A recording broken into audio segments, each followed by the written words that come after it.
Bismillahirrahmanirrahim. Assalamu alaikum. Welcome to my YouTube channel. Today we have to start a new exercise, that is exercise 4.3. Come to the topic of exercise 4.3, that is highest common factor of algebraic expressions. ठीक है, जैसे आपको पता है कि हम अपने factorisation के चैप्टर को स्टडी करें तो ऑब्वियसली हम एक्सप्रेशंस की बात कर रहे हैं, algebraic एक्सप्रेशंस की बात करें। अब आपके पास जो कॉन्सेप्ट है दैट इज़ ऑफ HCF। ठीक है, आपने HCF पहले अपनी प्रीवियस क्लासेस में बहुत अच्छे से स्टडी किया है, बट वो आपने छोटे छोटे नंबर्स का देखा है, ठीक है, वेरिएबल्स का देखा है आपने। लेकिन यहाँ पर अब हम किसकी बात करेंगे? अब हम देखेंगे अपना HCF एल्जेब्रिक एक्सप्रेशन का। ठीक है, तो सबसे पहले हम देखते हैं कि हमारे पास HCF होता क्या है और हम उसको सॉल्व कैसे कर सकते हैं। ठीक है, आपके पास HCF को भी करने के नंबर ऑफ मेथड्स होते हैं। आपने अपनी प्रीवियस क्लासेस में भी पढ़ा है, आप लिस्टिंग मेथड से भी करते हो, आप डिवीजन मेथड से भी करते हो। ठीक है, अब आपके पास अगर आप अभी यहाँ पर देखो तो आपके पास एक न्यू मेथड है, दैट इज़ द फैक्टराइजेशन। ठीक है, क्योंकि हम फैक्टराइजेशन का चैप्टर पढ़ रहे हैं तो आप HCF फैक्टराइजेशन के थ्रू भी कर सकते हो। अब HCF है क्या आपके पास? Basically the HCF highest common factor of two और more than two polynomial is the highest degree of polynomial which divides the given polynomials exactly. ठीक है, अब आपके पास तो ये एक एग्जैक्ट डेफिनेशन आ रही है। अगर मैं आपको इन शॉर्ट इसको समझाऊं तो मैं क्या कहूँगी कि अगर आपके पास कोई सी भी दो पोलिनोमियल्स गिवन है, ठीक है, और उन दोनों पोलिनोमियल्स को एक इंडिविजुअल नंबर जो कि आपके पास उन दोनों में आ रहा है वो कंप्लीटली डिवाइड कर देता है, ठीक है, that is the highest common factor है ना, बेसिकली जो कॉमनली उन दोनों को डिवाइड कर रहा है। ऐसा नहीं है कि आपके पास एक नंबर को डिवाइड करे और एक को डिवाइड ना करे, उसको दोनों को डिवाइड करना है, तभी हम कहेंगे that is the highest common factor. ठीक हो गया। अब आप अपनी एक्सरसाइज में दो चीज़ें देखोगे। The first one is HCF of a monomial expression. अब व्हाट इज मोनोमियल? आपको मोनोमियल और पोलिनोमियल में डिफरेंस क्लियर होना चाहिए। आपको पता है मोनो मीन्स वन, ठीक है, एंड पोली मीन्स मैनी। ठीक है, ये चीज़ आपको क्लियर होनी चाहिए। मोनोमियल मीन्स कि जिसमें सिर्फ एक टर्म आ रही है, that is the monomial expression. For example अगर मैं देखूँ, यहाँ मुझे दिया है 18AB cube C, that is the one term. 30A square B4C cube is one term, this is the single term. तो जहां पर आपके पास एक सिंगल टर्म आ रही होगी उसको हम कहेंगे वो कौन सी एक्सप्रेशन है? आपकी मोनोमियल एक्सप्रेशन है। ठीक है, और जब हम पोलिनोमियल पे चले जाएंगे, पोली मीन्स के x² प्लस 2 प्लस 3x, यहाँ पर कितनी टर्म्स आपके पास गिवन है? 3 टर्म्स गिवन है, दैट इज द पोलिनोमियल। ठीक है, तो आपको ये क्लियर होना चाहिए कि आपके पास मोनोमियल क्या है और पोलिनोमियल क्या है। ठीक है, ताकि आपको ये पता हो कि मोनोमियल में हम किस तरीके से फाइंड आउट कर रहे हैं अपने HCF को और पोलिनोमियल में हम कैसे करते हैं। मोनोमियल में तो आपके पास सिंपल सी बात है कि आपने फैक्टराइजेशन करनी होती है, नंबर्स आ रहे हैं तो उनके भी फैक्टर्स बना लेने हैं, स्मॉलेस्ट फैक्टर्स की तरफ चले जाना है। वेरिएबल आ रहा है तो उसको भी आपने लिख के देख लेना है कि कौन सा वेरिएबल कितने टाइम्स रिपीट हो रहा है आपके पास। But when we go to the polynomial तो आपके पास कभी ऐसा होगा कि कोई आइडेंटिटी अप्लाई हो रही होगी, कभी ऐसा होगा कि आपके पास, क्योंकि आपके पास कंपाउंड एक्सप्रेशन बन जाती है। ठीक है, कभी ऐसा होगा कि कभी फैक्टराइजेशन हो रही होगी, मिड टर्म ब्रेक हो रही होगी, तो वहां पर हम देखेंगे कि हमारे पास क्या चीज़ HCF आ रही है। ठीक है, हम अपनी एक्सरसाइज की तरफ मूव करते हैं। In exercise 4.3 find the HCF of the following monomials by completing the table. Question number 1 के ए पार्ट में आपको एक टेबल गिवन है और उसने यहाँ पर इन टेबल में 3 पार्ट्स आपको दिए हुए। उसने कहा है कि आपने इन मोनोमियल्स की क्या लिखने हैं? HCF लिखने हैं और इस टेबल को कंप्लीट करना है। अब इस टेबल में क्या है कि आपको ये दो मोनोमियल्स दिए हुए, इन दोनों में चेक करना है कि कौन क्या HCF है। ठीक है, HCF तो मैं बता दूंगी कि ओवरऑल क्या है, लेकिन अगर आप यहाँ देखो ना तो आपको वो स्प्लिट करके दिया हुआ है। उसने कहा पहले बताओ नंबर्स में क्या HCF आ रहा है, क्योंकि यहाँ 16 भी है और 9 भी है। नंबर्स में HCF बताना है, फिर HCF ऑफ P बताना है, फिर HCF ऑफ Q बताना है, फिर R बताना है, और जब मैं इन चारों को कंबाइन कर लूँगी तो वो मेरा क्या हो जाएगा? रिक्वायर्ड HCF हो जाएगा। ठीक है, हम अपने क्वेश्चन नंबर 1 के ए पार्ट को सॉल्व करते हैं। यहाँ देखो आपके पास क्या है, in first part they said 16p cube. मैं यहाँ आपके पास रफली सॉल्व करती हूँ ताकि आपको ये चीज़ क्लियरली समझ आ सके। ठीक है, ये आपको गिवन है। मैं क्या करती हूँ, मुझे इन दो मोनोमियल्स का, ये मोनोमियल है, it contain only one term, that is a single term 16p cube q and 9p Q square r is a single term. ठीक है, मैं क्या करती हूँ, मैं इसको लिखती हूँ जैसे हम लिखते हैं, किस फॉर्म में लिखते हैं? 16 है, 16 के फैक्टर्स बना लें। 16 के फैक्टर्स क्या होते हैं? 2 × 2 × 2 × 2 + 2 पी क्यूब है तो पी कितनी टाइम्स आ गया, 3 टाइम्स आ गया, और क्यू कितनी टाइम्स आ गया, 1 टाइम आ गया। सिमिलरली 9p² आर है, ठीक है। 9 के फैक्टर्स क्या होंगे, 3.3। पी कितनी टाइम्स आ रहा है, सिंगल टाइम। क्यू कितनी टाइम्स आ रहा है, 2 टाइम्स। और आर कितनी टाइम्स आ रहा है, सिंगल टाइम।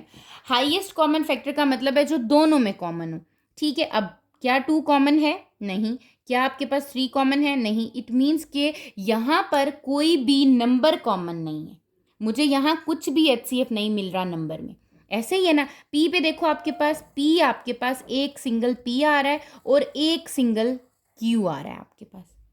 ऐसे ही है। अब जब मैं इसको देख के चलती हूँ और अपने टेबल को फिल करती हूँ, तो मुझे यहाँ टेबल में क्या दिख रहा है, उसने कहा था कि इन दोनों में मुझे बताओ कि HCF of numerical coefficient. Numerical coefficient 16 और 9 में क्या कुछ कॉमन है, no, there is no, nothing common, कुछ भी HCF नहीं है, तो मैंने डैश डाल दिया यहाँ पर, ठीक है।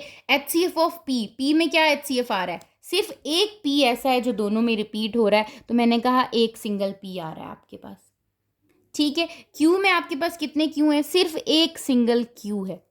आर आपके पास कितने हैं, कोई भी नहीं है। तो what is the HCF, the HCF is P Q.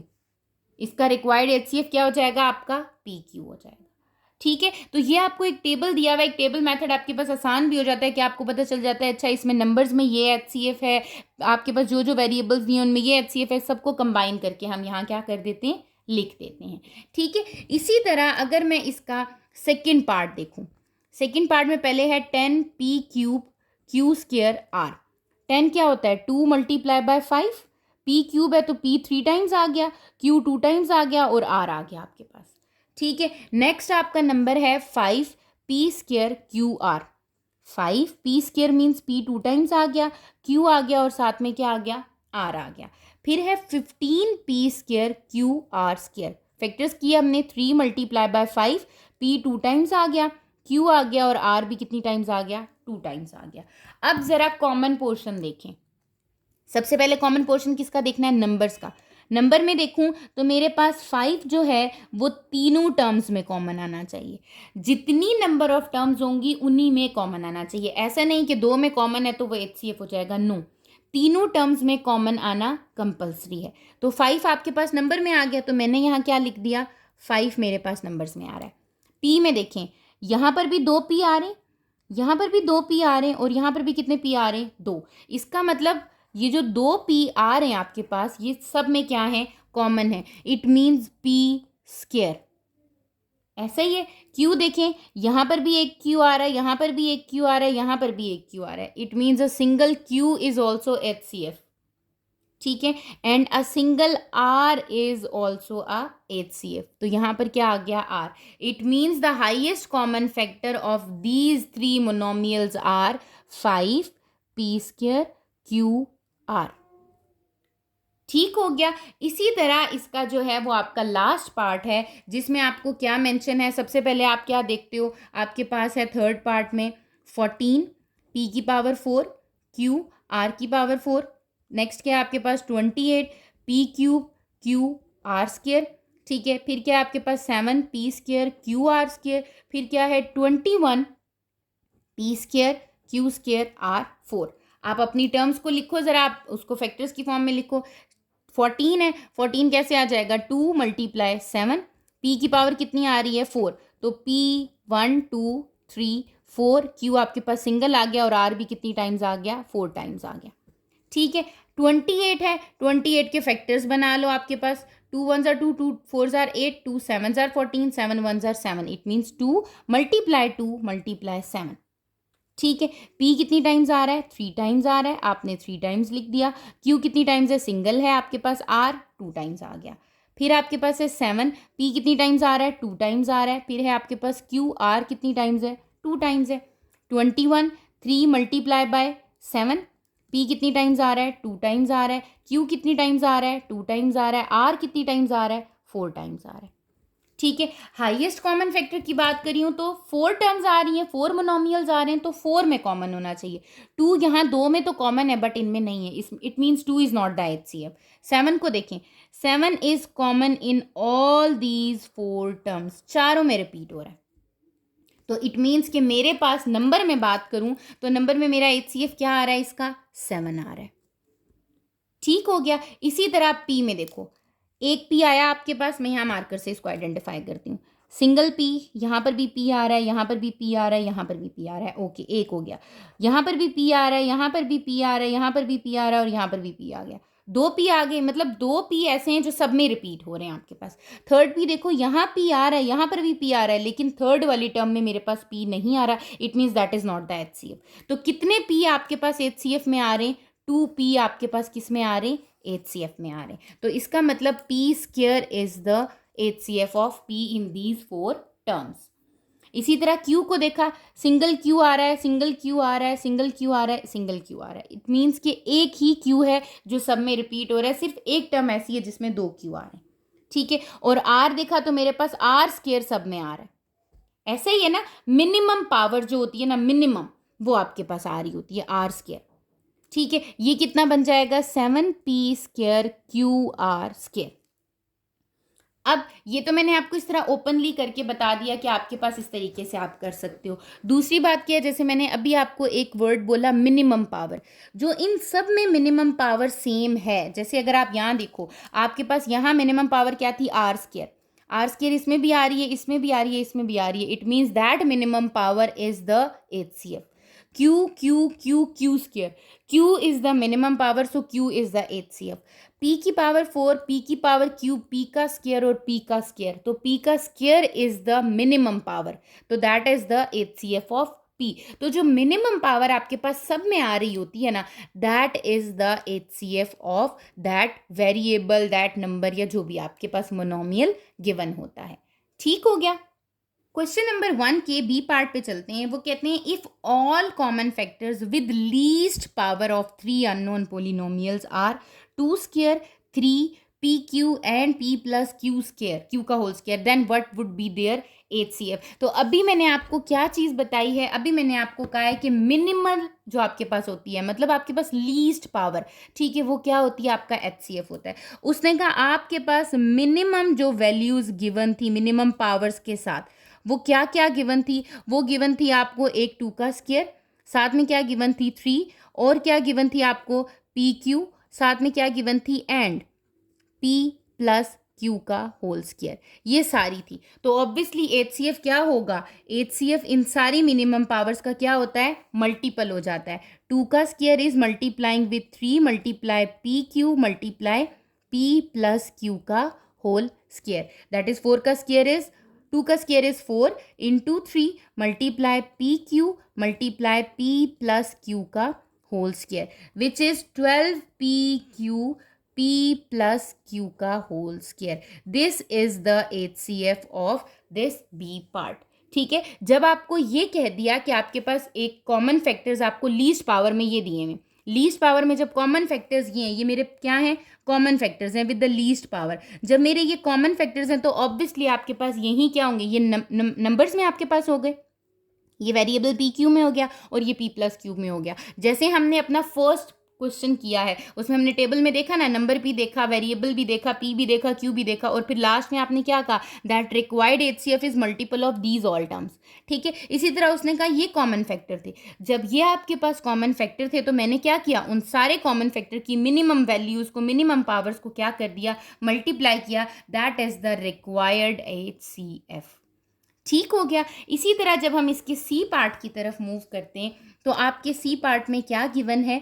They said write any 2 polynomials of your choice having HCF as 1। आपने 2 पोलिनोमियल्स लिखने हैं, याद रखें, नॉट मोनोमियल्स। क्या लिखने हैं? Polynomial that contain more than 1 term. एक टर्म होगी तो मोनोमियल है, ठीक है। 2 या 2 से ज़्यादा टर्म्स होंगी तो वो क्या होगा? आपका पोलिनोमियल हो जाएगा। आपने ऐसे पोलिनोमियल्स देने हैं जिनका HCF क्या हो? 1 हो। वो कह रहे हैं कोई से 2 दे दें, ठीक है। मैं यहाँ पर आपके पास 3 एग्जाम्पल्स देती हूँ आपको, ताकि आपको जो भी आसान लगता है। फॉर एग्जाम्पल मैं कहती हूँ मेरे पास एक जो बन रहा है वो बन रहा है x प्लस वाई, दूसरा बन रहा है x minus y. There is nothing common except 1 के अलावा कुछ भी कॉमन नहीं है इनमें, तो इसका HCF क्या आएगा? 1 आएगा, ठीक है। अच्छा, दूसरी एग्जाम्पल मैं दे देती हूँ। फॉर एग्जाम्पल सिर्फ मैं एक एग्जाम्पल लिख रही हूँ, x स्क्वायर प्लस 2x, एक ये दे दिया, और मैंने यहाँ दे दिया है x माइनस 1। ठीक है, अगेन कुछ भी कॉमन नहीं है यहाँ पर सिवाय 1 के, क्योंकि इनके साथ क्या मल्टीप्लाई हो रहा है 1 के, इनका हाईएस्ट कॉमन फैक्टर क्या आ रहा है 1। और मैं क्या ले रही हूँ, पोलिनोमियल ले रही हूँ। It contain two terms x and y, it contain two terms x and y, it contain two terms x square and 2x, it contains two terms x and 1। इसी तरह थर्ड अगर मैं कोई एग्जाम्पल लेती हूँ, मैं कहती हूँ x square plus 2x plus 4, ठीक है, और यहाँ ले लेती हूँ x माइनस 1। ठीक है, it contain 3 terms, again it's a polynomial, x minus 1 2 terms हैं आपके पास। तो मेरे पास मैंने ये 3 एग्जाम्पल्स आपको दिए, आप इनमें से कुछ भी लिख सकते हो, अपने पास से भी लिख सकते हो। ठीक है, कोई भी एक पोलिनोमियल, आपने 2 पोलिनोमियल ऐसे लेने हैं जिनमें कॉमन कुछ भी ना हो सिवाय 1 के, तो 1 तो आपके पास सब में कॉमन होता है, तो आप कोई भी एग्जाम्पल क्या कर सकते हो, यहाँ पर लिख सकते हो। ठीक हो गया। इसी तरह जब हम अपने क्वेश्चन नंबर 1 के डी पार्ट की तरफ मूव करते हैं, अब वो कहते हैं the only common factor of 2 polynomial is m minus 1। 2 polynomials हैं, हमें पता चल गया, दोनों का कॉमन फैक्टर क्या है m minus 1, and the only uncommon factor is m square plus n square. Can you guess the unknown polynomials. अब देखें, आपने जब ऐसे क्वेश्चंस आते हैं ना, ये आपके पास ऑब्जेक्टिव में आ रहा होता है, ठीक है, तो आपने थोड़ा सा क्या करना होता है कि अपने क्वेश्चन को फोकस करना होता है। ठीक है, वो आपको क्या गिवन दे रहे हैं, वो कह रहे हैं सबसे पहले आपको क्या दिया हुआ है, ओनली कॉमन, सिर्फ और सिर्फ कॉमन फैक्टर कौन सा है। ओनली कॉमन फैक्टर जो मेरे पास यहाँ गिवन है that is m minus n। ठीक है, अच्छा, अब आपके पास अनकॉमन कौन सा है, उसने ये भी कहा है ना कि ओनली अनकॉमन भी है, हमने कहा ओके अनकॉमन भी हम लिख लेते हैं, ओनली अनकॉमन फैक्टर कौन सा है, ओनली अनकॉमन फैक्टर गिवन है m square plus n square. उसने कहा ज़रा मुझे ये बताएं कि आपके पास वो 2 पोलिनोमियल्स कौन से हैं। फॉर एग्जाम्पल लेट्स सपोज मैं कह रही हूँ the first polynomial is p of x and the second polynomial is q of x। मुझे ये 2 पोलिनोमियल्स बताने हैं। ठीक है, अब आपको सिंपल सामने दिख रहा है ओनली पोलिनोमियल कॉमन क्या है m माइनस n, कॉमन है, कॉमन है, कॉमन आने का मतलब है कि इन दोनों में m माइनस n आ रहा है, इसका मतलब इसमें क्या आ रहा है m माइनस n आ रहा है, इसमें भी क्या आ रहा है m माइनस n आ रहा है, तभी तो ये कॉमन है। ऐसे ही अनकॉमन क्या है m square plus n square, इसका मतलब ये किसी भी एक पोलिनोमियल में आ रहा है, हो सकता है इस पोलिनोमियल में आ रहा हो, इसमें ना आ रहा हो सकता है इसमें आ रहा हो, उसमें ना आ रहा हो, सेकंड में ना आ रहा हो। ठीक है, तो इसका मतलब मुझे ये पता चल गया है कि आपके पास क्या पोलिनोमियल्स बन रहे हैं, आपके 2 polynomials. So the polynomials are, क्या क्या पोलिनोमियल्स हैं आपके, मैंने कहा मेरा एक जो पोलिनोमियल है वो है जी m minus n into m square plus n square, एक ये हो गया, कॉमा दूसरा क्या है सिर्फ m minus n। Just suppose ये मेरा है p ऑफ x और ये मेरा है q ऑफ x, क्योंकि दोनों में कॉमन सिर्फ और सिर्फ क्या है m माइनस n, और क्या कॉमन नहीं है m square plus n square. ठीक है, तो ये आपके पास जो छोटे छोटे क्वेश्चंस होते हैं ना, ये आपके ऑब्जेक्टिव के लिए होते हैं, और ये आपकी मतलब ट्रिक्स पे हो रहे होते हैं, आपको खुद ही आइडिया हो रहा होता है कि अच्छा अगर कॉमन है तो ऑब्वियसली दोनों में आ रहा है, और अगर कॉमन नहीं है तो किसी एक टर्म में आ रहा है, किसी एक आपके पास आपका पोलिनोमियल है या मोनोमियल है उसमें आ रहा है। ठीक हो गया। अगर आप इसका ई पार्ट देखो क्वेश्चन नंबर 1 का, वो क्या कह रहे हैं, can you guess HCF of 2 polynomials x cube plus 5x plus 1 and 1 plus 5x plus x cube without any procedure.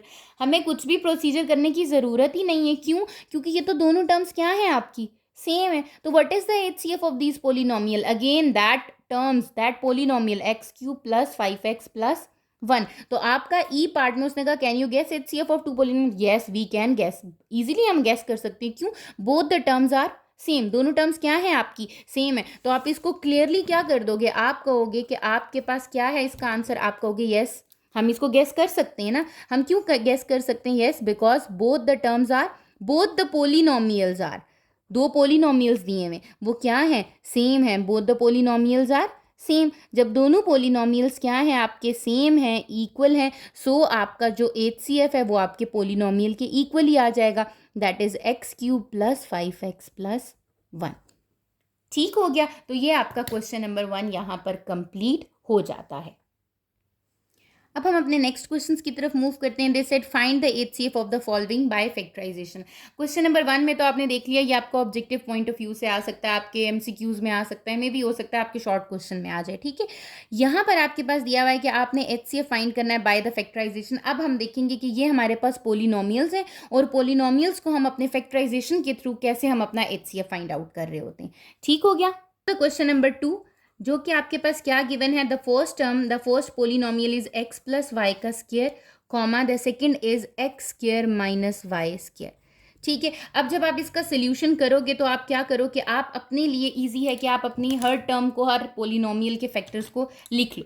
ठीक है, ऐसे नहीं कि डायरेक्ट आप आंसर कर दो। जैसे for example x plus y का होल स्क्वायर है, how can you write x plus y का होल स्क्वायर? इट मीन्स कि एक्स प्लस वाई कितनी टाइम्स आ रहा है, 2 टाइम्स आ रहा है। आपने लिख दिया x plus y into x plus Y.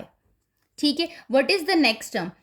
अब यहाँ मैं क्या लिख रही हूँ, ये मैं फैक्टर्स लिख रही हूँ। ठीक है, factors of x plus y का होल स्क्वायर। अब मैं किसके फैक्टर्स लिख रही हूँ? Factors of x square minus y square. क्या हो जाएगा, यहाँ पर क्या हो रहा है, आपकी आइडेंटिटी यूज हो रही है। कौन सी आइडेंटिटी यूज हो रही है? A square minus b square क्या होती है? A minus b a plus b, यही आइडेंटिटी होती है। तो यहाँ क्या आ जाएगा? A plus b and a minus b. ठीक है, अब मुझे क्या फाइंड करना है? मुझे करना है एच सी एफ फाइंड करना है। What is H C F? H C F is common between these two polynomial. तो अगर मैं यहाँ देखूँ तो मेरे पास कॉमन पोर्शन कौन सा है इसका? सिर्फ एक्स प्लस वाई, दोनों में कॉमन आ रहा है। So the H C F of क्या आ रहा है आपके पास? एक्स प्लस वाई का whole square and x square minus y square is x plus y. Question number 3 में आपके पास मेंशन है ए माइनस बी का whole cube, a square minus 2ab plus b square. ठीक है, अब आपने क्या करना है? फैक्टर्स बनाने हैं, क्योंकि आपके पास a माइनस बी का होल क्यूब है। ठीक है, आप क्या करो, इसका मतलब है कि a minus b into a minus b into a minus b. Cube है ना, क्यूब का मीनिंग होता है कि आपके पास a माइनस बी कितनी टाइम्स आ रहा है?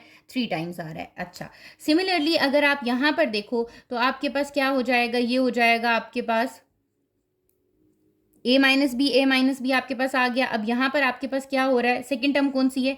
A square minus 2ab plus b square.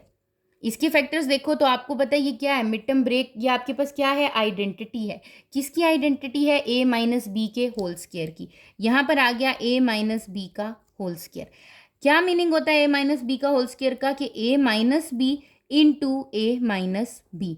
2 times क्या आ गया आपके पास? A minus B. तो एक टर्म आपकी ये है पोलिनोमियल, एक टर्म आपकी ये है। इनमें कॉमन पोर्शन कौन सा है? A minus b, A minus B. 2 times आपके पास क्या आ रहा है? ए माइनस बी आ रहा है। तो आप एच सी एफ में क्या लिखोगे कि आपके पास आ रहा है a minus b into a minus B. मैं इसको लिख सकती हूँ ए माइनस बी का होल स्क्वायर, ऐसे भी लिख सकती हूँ, और साथ में हम ओपन करके भी दे सकते हैं कि ये क्या है, इसमें कॉमन है। ठीक है, कि a square minus 2ab plus b square, ये इनमें क्या है आपके पास? कॉमन पोर्शन आ रहा है। So that is the H C F of question number 3।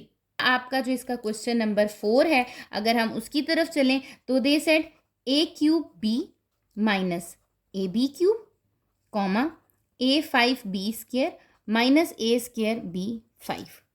ठीक है, अब यहाँ पर क्या है? फर्स्ट जो मेरा पोलिनोमियल दिया हुआ है वो मुझे दी हुई है a cube b minus a b cube. तो सबसे पहले तो आप क्या करो? कॉमन देखो। कॉमन लीस्ट कॉमन होता है ना, जिसकी लीस्ट पावर होती है। यहाँ ए की पावर क्या है? 1, यहाँ क्या है? क्यूब। इसका मतलब एक ए बाहर निकल आया और एक बी बाहर आ गया। कॉमन अंदर क्या रह गया? यहाँ से एक ए चला गया फर्स्ट टर्म से। जब एक ए चला गया, पीछे कितने ए रह गए? 2। बी बाहर है। अच्छा, यहाँ से ए बाहर है, एक बी भी बाहर चला गया, तो कितने रह गए? बी स्क्वायर आ गया। ठीक है, ये क्या किया है? ये मैंने कॉमन लिया है सबसे पहले। अगेन समझा रही हूँ, यहाँ पर क्या है? A cube b minus a b cube. दोनों में क्या कॉमन है? एक ए कॉमन है और एक बी कॉमन है। ए और बी दोनों निकाल दिए मैंने। जब फर्स्ट टर्म में से एक ए माइनस हो गया, पीछे कितने रह गए? 2। यहाँ से तो बी बाहर ही चला गया। ठीक है, यहाँ पर माइनस आ गया, ये ए बाहर चला गया, एक बी भी बाहर चला गया, तो पीछे कितने रह गए? अब यहाँ देखो, क्या फर्दर इसकी फैक्टराइजेशन हो सकती है? बिल्कुल हो सकती है। कैसे हो सकती है? यहाँ आइडेंटिटी लग रही है a square minus b square की, तो इसका मतलब मैं इसको लिख सकती हूँ कैसे? A b into a minus b and a plus b. ठीक हो गया। यहाँ पर भी क्या हो गया, इसके फर्दर फैक्टर्स बन चुके हैं आपके पास, कॉमन भी हो गया और फैक्टर भी ले लिया। सेकंड टर्म की बात करें तो वो क्या है आपके पास, a5 b square minus a square b5। Again क्या कॉमन आ रहा है, सबसे पहले तो आपको मैं अगेन यहाँ पर बताती हूँ लिख के, ताकि आपको ये चीज़ क्लियर हो सके कि आप कॉमन कैसे ले रहे हो। लीस्ट पावर देखो, a की लीस्ट पावर क्या है, यहाँ पर 5 और यहाँ पर क्या है 2, इसका मतलब लीस्ट पावर क्या है 2, तो a स्क्वायर क्या आ गया कॉमन, बी स्क्वायर b5, इसका मतलब बी स्क्वायर भी कॉमन आ गया। हमने कहा ओके फाइन। क्या रह गया यहाँ पर, ए स्क्वायर गया तो यहाँ कितना रह गया ए क्यूब, क्योंकि 2 तो बाहर चले गए, ए यहाँ कितने रह गए 3, बी स्क्वायर कंप्लीटली बाहर है, माइनस ए स्क्वायर कंप्लीटली बाहर है, यहाँ पर भी क्या रह गया बी क्यूब। ठीक है, इसका मतलब मेरे पास इन दो टर्म्स में से क्या कॉमन आ रहा है, a square b square common आ रहा है, इनसाइड क्या रह रहा है a cube minus b cube. Further अभी भी हो सकता है ये, क्यों, क्योंकि यहाँ पर क्यूब की आइडेंटिटी लग रही है, ठीक है, जो हमने टाइप 3 आई थिंक सो पढ़ी थी, ठीक है, और साथ में यहाँ पर ए स्क्वायर बी स्क्वायर है, इट मीन्स कि यहाँ पर आपके पास a b into a b 2 times आ गया, बी भी कितनी टाइम्स आ गया 2 टाइम्स आ गया। What is the identity of a cube minus b cube, a cube minus b cube की आइडेंटिटी होती है आपके पास a minus b into a square plus a b plus b square. तो मैंने यहाँ पर ये आइडेंटिटी भी क्या कर दी, ओपन कर दी। अब आप अपनी इन दोनों पोलिनोमियल्स में कॉमन देखो तो आपके पास कॉमन क्या आ रहा है, ए बी कॉमन आ रहा है और साथ में क्या कॉमन आ रहा है, ए माइनस बी कॉमन आ रहा है। तो इसका मतलब जो मेरा HCF आ रहा है आपके क्वेश्चन नंबर 4 का, that is a b into a minus b, that is the answer. Question number 5 की तरफ मूव करते हैं। क्वेश्चन नंबर 5 में आपके पास मेंशन है x square minus 49 comma x square minus 4x minus 21। ठीक है, तो सबसे पहले आप क्या करो, अपने पास फर्स्ट अपने पोलिनोमियल को देखो, that is x square minus 49। मुझे पता है ये बन रहा है एक्स का square minus 49 is the square of 7, that is equals to x minus 7 into x plus 7। मैंने अपनी आइडेंटिटी अप्लाई की a square minus b square की, और यहाँ पर आपके पास क्या आ गया a minus b a plus b. ठीक हो गया। उसके बाद आपने क्या करना है, उसके बाद आपने अपनी सेकंड टर्म लिखी जो कि आपके पास क्या थी, सेकंड पोलिनोमियल 4x माइनस 21। ठीक है, जब आपके पास क्वाड्रेटिक आ जाती है ना, तो आप देखो कि कहीं ना कहीं मिड टर्म ब्रेक हो रही है आपकी। ठीक है, तो मुझे वैसे तो सामने दिख रहा है 7 3 आर 21 और 7 में से 3 माइनस करूँ तो क्या आ जाएगा 4। तो ये हो गया आपके पास x square minus 7x plus 3x minus 21। Factors बना लें, x कॉमन लेंगे x माइनस 7 प्लस 3 कॉमन लेंगे x माइनस 7। फैक्टर्स बिल्कुल राइट है हमारे। So x minus 7 and x plus 3, ये इसके क्या हो गए हैं आपके पास फैक्टर्स बन गए हैं। तो अब इन दोनों में कॉमन क्या है, जस्ट x माइनस 7 आपके पास क्या आ रहा है, इन दोनों में कॉमन आ रहा है। तो हम कहेंगे so the HCF of question number 5 is x minus 7। ठीक हो गया। इसी तरह जब हम अपने क्वेश्चन नंबर 6 की तरफ मूव करते हैं, तो in question number 6 it is mention that 12x square plus x minus 1 is the first polynomial and 15x square plus 8x plus 1 is the second polynomial. ठीक है, अब यहाँ कंफ्यूज नहीं हो जाना कि ओहो यहाँ तो 1 आ रहा है, 1 का फैक्टर तो सिर्फ 1 ही होता है, तो हम मिड टर्म ब्रेक कैसे करेंगे। मैंने आपको मिड टर्म ब्रेक जो है वो समझाई है, सिखाई है। ठीक है, वो क्या है कि आपने ए और सी को क्या करना है, मल्टीप्लाई करना है। तो 12 1s आर 12। तो अगर मैं फर्स्ट अपने पोलिनोमियल को देखूँ तो मुझे 12 के फैक्टर्स चाहिए, दैट इज 4 3s आर 12। तो यहाँ हो जाएगा 12x square plus 4x minus 3x minus 1। Addition subtraction कर रही हूँ तो 1 आ रहा है। मिड टर्म ब्रेक के लिए आप एक्सरसाइज 4.1 की जो वीडियो है वो आप देख सकते हो, ठीक है, ताकि आपको मिड टर्म ब्रेक क्लियर हो सके। यहाँ पर आ गया। अब आप यहाँ से क्या कर लो, कॉमन ले लो, 4x कॉमन ले लिया, 3x प्लस 1 आ गया। यहाँ से माइनस 1 कॉमन लिया तो 3x प्लस 1 आ गया। दोनों टर्म्स क्या आ रही हैं, same. You will get 3x प्लस 1 एंड 4x माइनस 1। ठीक है, सेकंड आपके पास क्या दिया हुआ है, 15x square plus 8x plus 1। इसी तरह यहाँ पर भी करो, 15 1s आर 15 और कौन से दो factors, 5 3s are 15 and 5 plus 3 is 8। तो आप इसको लिख दो 15x square plus 5x plus 3x प्लस 1। ठीक है, अब आपके पास पेयरिंग हो गई है, कॉमन ले लो, यहाँ से 5x कॉमन आएगा तो क्या रह जाएगा 3x प्लस 1। इन दोनों टर्म्स में कुछ भी कॉमन नहीं है, जब कुछ कॉमन नहीं है तो क्या कॉमन होता है 1। यहाँ क्या रह गया 3x प्लस 1। ठीक है, यहाँ आपके पास क्या आ जाएगा 3x प्लस 1 आ जाएगा और साथ में क्या आ जाएगा 5x प्लस 1। अब आपके पास इन दोनों पोलिनोमियल्स के फैक्टर्स मैंने लिख दिए हैं। कॉमन क्या आ रहा है, जस्ट 3x प्लस 1 आ रहा है, तो मैं कहूँगी कि जो मेरा HCF है इन दोनों का वो क्या आ रहा है आपका 3x प्लस 1 is the answer. Now come to the question number 7 में आपको क्या मेंशन है, c square x square minus d square comma a c x square minus b c x plus a d x minus b d. ठीक है, तो आपने 4 terms को या इस तरह से पोलिनोमियल को देख के परेशान नहीं होना कि ये बहुत लेंथी आ गया, हम कैसे करेंगे। ठीक है, हर चीज़ बहुत सिंपल होती है अगर हम उसको अंडरस्टैंड करते हैं। जैसे फर्स्ट टर्म है c square x square minus d square. मुझे ये पता है कि मेरी एक टर्म सी एक्स है और एक टर्म क्या है डी है। इसको लिख लेती हूँ मैं सी एक्स का होल स्क्वेयर माइनस डी का होल स्क्वेयर। तो यहाँ तो आइडेंटिटी लग गई ए स्क्वेयर माइनस बी स्क्वेयर की, ए minus b a plus B, तो बहुत ही सिंपल हो गया आपके पास।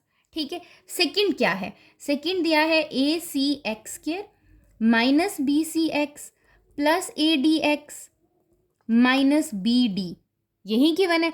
आप क्या करो, आप यहाँ पर देखो कि आपके पास किन 2 टर्म्स में से क्या क्या कॉमन फाइंड आउट हो सकता है। जो कॉमन निकल रहा है उसको कॉमन निकाल लें। ठीक है, जैसे मैं फर्स्ट 2 टर्म्स और यहाँ पर भी लास्ट 2 टर्म्स को देखती हूँ। ठीक है, फर्स्ट 2 टर्म्स में क्या कॉमन है, ए तो कॉमन नहीं है, सी कॉमन है और एक एक्स कॉमन है। ऐसे ही मैं यहाँ नीचे लिख देती हूँ इसको ताकि आपके लिए आसानी हो। क्या है, सी कॉमन है और एक्स कॉमन है। ओके, सी और एक्स कॉमन लिया तो यहाँ क्या रह गया, ए रह गया और साथ में क्या रह गया, एक एक्स रह गया। हमने कहा ओके, यहाँ पर क्या रह गया माइनस बी। ठीक है, ये फर्स्ट 2 टर्म्स हो गई, प्लस इन दोनों टर्म्स में क्या कॉमन है, मुझे तो सिर्फ डी कॉमन दिख रहा है और तो कुछ भी कॉमन नहीं है दोनों में, तो मैंने यहाँ से क्या कॉमन ले लिया, डी कॉमन ले लिया। क्या रह गया, थर्ड टर्म के पास ए रह गया और एक्स रह गया और यहाँ फोर्थ टर्म के पास क्या रह गया, माइनस बी। आप देखो ये दोनों टर्म्स क्या आ रही हैं, फिर सेम आ रही हैं, इसका मतलब आपका क्वेश्चन बिल्कुल ठीक है। तो यहाँ इसके फैक्टर्स क्या बन गए, एक बन गया ए एक्स माइनस बी और एक बन गया है सी एक्स प्लस डी। ठीक है, तो अब अगर मैं देखूं मेरी जो फर्स्ट टर्म थी उसमें और जो मेरी सेकंड पोलिनोमियल थे उसमें क्या कॉमन आ रहा है, c x plus d, minus d नहीं, सी एक्स प्लस डी, दोनों में क्या आ रहा है, कॉमन आ रहा है। सो मैं ये कह दूंगी कि मेरा जो HCF आ रहा है वो क्या आ रहा है, आपका सी एक्स प्लस डी आ रहा है। ठीक हो गया। इसी तरह जब हम अपने क्वेश्चन नंबर 8 की तरफ मूव करते हैं तो उसमें आपको क्या मेंशन है, they said m square minus n square, okay fine, then m की पावर 4 माइनस एन की पावर 4, फिर एम की पावर 6 माइनस एन की पावर 6। यस, अब यहाँ कितनी टर्म्स आ रही हैं, 3 टर्म्स आ रही हैं, तो बहुत ध्यान से करना है। मैं पहली टर्म लिखती हूँ डिफ्रेंशिएट करने के लिए, m square minus n square, black से लिखा मैंने यहाँ पर। ये तो मुझे पता है ए स्क्वेयर माइनस बी स्क्वेयर हो जाएगा, ये क्या हो जाएगा एम माइनस एन और साथ में क्या आ जाएगा एम प्लस एन। ठीक है, सेकंड कौन सी है मेरी, m की पावर 4 माइनस n की पावर 4।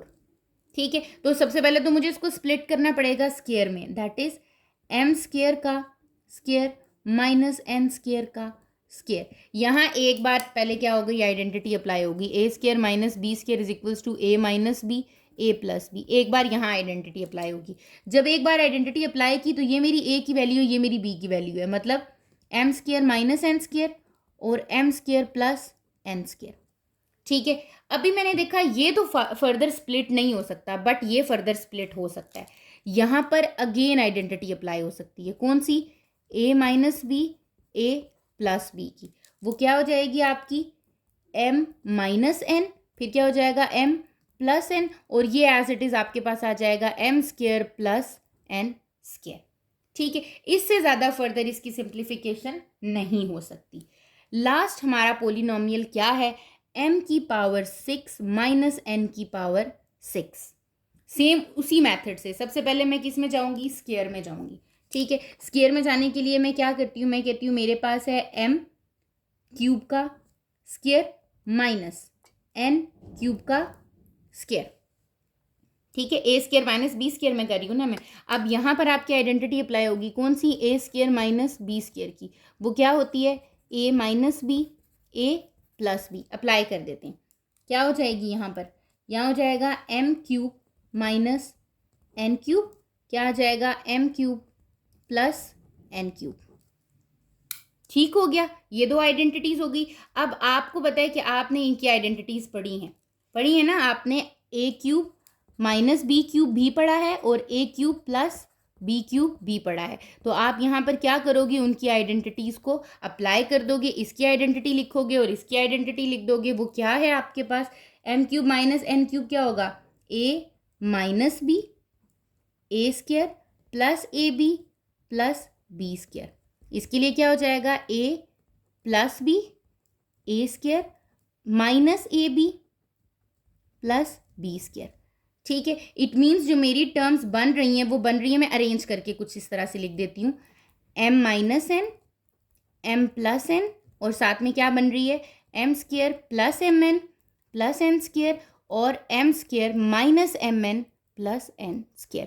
फर्दर मेरी अब फैक्टराइजेशन नहीं हो सकती। अब ये 3 टर्म्स थी आपकी, इन तीनों टर्म्स में क्या कॉमन आ रहा है, क्या मेरे पास m माइनस 1 तीनों में आ रहा है, m माइनस n आ रहा है। ठीक है, क्या m प्लस n आ रहा है आपके पास, बिल्कुल आ रहा है। तो इसका मतलब जो मेरा HCF आ रहा है इसका, वो क्या आ रहा है आपके पास, m माइनस n और m प्लस n। ठीक हो गया, आप इसको ऐसे भी लिख सकते हो और साथ में आपको पता है कि आइडेंटिटी बन जाती है m square minus n square, आप इसको ऐसे भी लिख सकते हो। ठीक है, तो ये दोनों आपके क्या हो जाते हैं, आंसर्स हो जाते हैं कि आप इसको m minus n, m plus n भी लिख सकते हो और m square minus n square भी लिख सकते हो। Now come to the last question of this exercise, that is question number 9, that is a x square plus 2a square x plus a cube. The second term is 2ax square minus 4a square x minus 6a cube and the third term is 3 into ax plus a square का whole square. ठीक है, अब जब हम इसको solve करेंगे तो सबसे पहली टर्म हमें क्या गिवन है, मैं यहाँ अपनी पहली टर्म लिखती हूँ, that is a x square plus 2a square x plus a cube. ये मेरी पहली टर्म है। ठीक है, ये मेरी पहला पोलिनोमियल है। अब सबसे पहले देखो इसमें कॉमन क्या निकल रहा है, इन तीनों में कॉमन ए आ रहा है। मैंने यहाँ पे ए क्या कर लिया, कॉमन ले लिया, क्या रह गया, x square plus 2ax plus a square. ठीक हो गया, ये बन गया। अब मुझे ये पता चल गया है कि यहाँ पर फॉर्मूला बन रहा है a square plus 2ab plus b square का। ए की वैल्यू क्या है एक्स, बी की वैल्यू क्या है ए, तो इट मीन्स ये चीज़ बन रही है ए इंटू एक्स प्लस ए का होल स्क्वायर। ठीक हो गया, यहां तक हमने ये बात कर दी। अब आपके पास नेक्स्ट क्या आ रहा है, आगे देखते हैं हम। आगे हमारे पास क्या है, सेकंड पोलिनोमियल। सेकंड पोलिनोमियल को लेके चलती हूँ, that is 2ax square minus 4a square x minus 6a cube. अब देखो इन तीनों में क्या कॉमन आ रहा है, एक तो 2 कॉमन आ रहा है, ठीक है, दूसरी चीज़ ए भी कॉमन आ रहा है, ए भी कॉमन ले लिया, क्या रह गया यहाँ पर एक्स स्क्र माइनस 2 कितने ज़ार 4, 2 2 ज़ार 4, एक ए आ गया, साथ में क्या आ गया एक्स माइनस 2 कितने ज़ार 6 3 ज़ार, और साथ में क्या आ गया ए स्क्र। ठीक है, अब ये चीज़ आ गई है। अब यहाँ क्या करूँ, यहाँ आइडेंटिटी तो नहीं लग रही, लेकिन मिड टर्म ब्रेक हो रही है क्योंकि ये क्वाड्रेटिक एक्सप्रेशन बन रही है आपकी। ठीक है, मिड टर्म ब्रेक करके देख लेते हैं, दैट इज 2a, ये हो जाएगा x square minus 3ax plus 1ax। 3 को 1 से मल्टीप्लाई करूँ तो 3 1 ज़ार 3, 3 में से 1 माइनस किए तो क्या आ गए 2 आ गए आपके पास, माइनस 3a स्क्र यहाँ पर आ गया। ठीक है, अब पेयरिंग करो और कॉमन ले लो। यहाँ पर दोनों टर्म्स में से क्या कॉमन आ रहा है, एक्स कॉमन ले लिया, क्या रह गया यहाँ पर एक्स माइनस 3a। सिमिलरली यहाँ से क्या कॉमन आ गया आपके पास, a कॉमन आ गया, क्या रह गया एक्स माइनस 3a। ठीक है, तो यहाँ जो इनसाइड आपकी वैल्यू आ रही है that is x minus 3a into x plus a. ठीक है, ये आपके पास एक टर्म आ गई। हमने कहा ओके फाइन, ये आपके पास आ गई, आपका फर्स्ट आपका पोलिनोमियल भी सॉल्व हो गया। यहाँ पर x प्लस फर्स्ट पोलिनोमियल में अगर आप ओपन करके लिखना चाहो तो आप ओपन करके भी लिख सकते हो कि ये मेरे पास बन रहा है a into x plus a into x plus a, क्योंकि एक्स प्लस ए कितने टाइम्स आ रहा है आपके पास, 2 टाइम्स आ रहा है। यहाँ पर भी आपके पास आ गया। अब आपकी थर्ड टर्म में आपके पास क्या है, थर्ड टर्म में आपके पास है 3 इंटू ए एक्स प्लस ए स्क्वेयर का होल स्क्वेयर। ठीक हो गया। अब आपने इसको करना कैसे है, आप देखो आपके पास यह है ए एक्स प्लस ए स्क्वेयर का होल स्क्वेयर। इसका क्या मीनिंग होता है, 3 इंटू ए एक्स प्लस ए स्क्वेयर इंटू ए एक्स प्लस ए स्क्वेयर। मैंने क्या किया है, मैंने ए एक्स प्लस ए स्क्वेयर को 2 टाइम्स क्या कर दिया है, लिख दिया है। ठीक है। अब आप देखो इसमें, इस टर्म में से, इस फर्स्ट टर्म में से क्या कॉमन निकल रहा है, ए। मैंने लिखा 3a, यहाँ क्या रह गया, एक्स प्लस ए, यहाँ पर है ए एक्स प्लस ए स्क्वेयर। ठीक हो गया। इसी तरह इस टर्म में से भी क्या निकल रहा है आपके पास कॉमन, ए आपके पास बाहर आ रहा है, आप यहाँ से भी ए बाहर लोगे तो ये क्या हो जाएगा, 3a स्क्वेयर, क्योंकि आपके पास 2 ए आ जाएंगे। एक ए मैंने ले लिया है यहाँ से कॉमन, और अब एक ए कहाँ से कॉमन ले लियो, अपनी सेकेंड टर्म से, तो यहाँ क्या रह गया, x plus a into x plus a. ठीक है। ये आपके पास क्या आ गए हैं, इसके फैक्टर्स आ गए हैं। अब आप अपने तीनों फैक्टर्स को देखो, आपके पास कॉमन क्या आ रहा है, एक्स प्लस ए आ रहा है, बिल्कुल आ रहा है, एक्स प्लस ए आ रहा है, बिल्कुल यहाँ पर भी आ रहा है, और एक्स प्लस ए यहाँ पर भी आ रहा है। उसके अलावा इसमें फर्स्ट टर्म में भी आपके पास ए आ रहा है, सेकंड टर्म में भी आपके पास ए आ रहा है, और थर्ड टर्म में भी आपके पास ए आ रहा है। इट मीन्स कि मैं अपने पास HCF कह सकती हूँ कि मेरा HCF है ए इंटू एक्स प्लस ए। ये आपके पास क्या है, आपके क्वेश्चन नंबर 9 का HCF है। ठीक है। ये आपका कौन सा मेथड था, आपने HCF फाइंड आउट किया है बाय फैक्टराइजेशन। ठीक है। आप क्या करते हो, फैक्टराइजेशन के थ्रू, फैक्टर्स के थ्रू, आइडेंटिटीज़ के थ्रू क्या कर रहे होते हो, आप फैक्टर्स फाइंड आउट कर रहे होते हो। ठीक है। हमने अपनी एक्सरसाइज कंप्लीट कर ली है, एक्सरसाइज 4.3। अगर आपको HCF बाय फैक्टराइजेशन में कहीं पर भी कोई भी इशू है तो आपने कमेंट सेक्शन में पूछ लेना है, अदरवाइज डिस्क्रिप्शन में इंस्टाग्राम का लिंक मैंने शेयर कर दिया, आपने वहाँ पर टेक्स्ट कर देना है। चैनल को सब्सक्राइब कर लीजिएगा ताकि फर्दर आने वाली वीडियोज़ की नोटिफिकेशन आपको टाइमली मिल जाए। Thank you.